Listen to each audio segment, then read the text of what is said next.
this is session 1 of what I'm calling Around the Table. Now last week I think I was foolish enough to try and tackle the issue of baptism in 6 short reflections. This week I think I'm even being a little bit more foolish, and I'm wanting to look at the area of the Lord's table. We refer to it in many ways. In the tradition I grew up in, it was communion, but we call it the Eucharist, the Lord's table, the Lord's Supper, the love feast, the Mass, many names. To begin with, we need to remind ourselves that God is a covenant God. He makes agreements with us and he seals those agreements. Now, throughout the Old Testament, covenants were always sealed with a meal. In Genesis 14:18, we have the story of Melchizedek coming out to meet Abraham. And Melchizedek is described as a priest of the Most High God. And he brought bread and wine, and he blessed Abram, and Abram gave him 1/10 of the goods that he had. It was a custom to seal an agreement with a meal. And even if it was a dispute, and they settled the dispute, the two sides, when it was settled, would then sit down and eat the meal. And once they both ate the meal, then the issue was dealt with. It was never to be spoken of again. Bread and wine were very basic to their diet, and so it was obvious that these would be the things that they would use to have a meal with. Bread was so important that it was seen as the thing that gave and sustained life. Certainly the manna that God gave them in the desert was showing God provided this very life-giving bread to keep them going through that time. And so bread became a symbol of God's provision. When the people left Egypt, God made 4 promises. First one, I'll bring you out from under the yoke of the Egyptians. So that is, he would bring them out of Egypt. The second one, I'll free you from being slaves to them.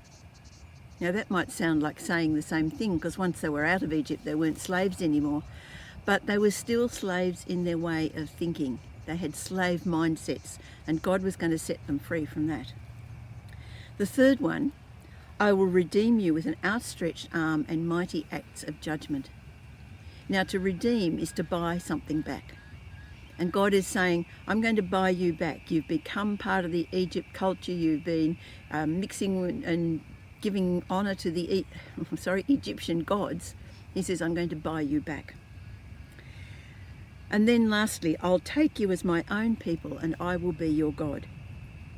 That was the promise, that he was going to go with them, watch over them and protect them until they got to the promised land. Now these 4 promises became the basis of the celebration of the Passover. It's structured around those 4 promises. The Passover, of course, was remembering how God had rescued them. When the angel of death passed over Egypt, the firstborn of every household died, except the households of the Hebrews, who'd put blood on their doorposts. They were instructed to eat this meal as a commemoration for generations to come.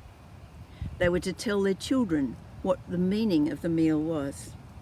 And it was a memory that they were the people whom God had saved. Our celebration of the Lord's Supper comes out of the Passover meal. And the more we understand of the Passover, the more we're going to understand of the Lord's Supper.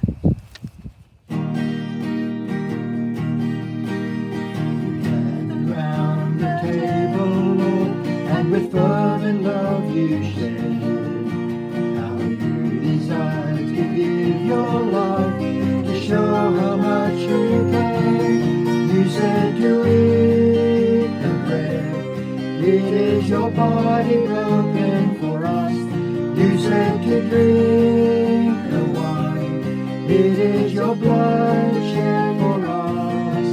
We are loved, we are washed, we're in covenant with you.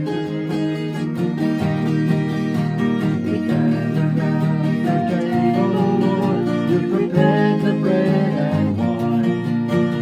We do this to remember you until the end of time.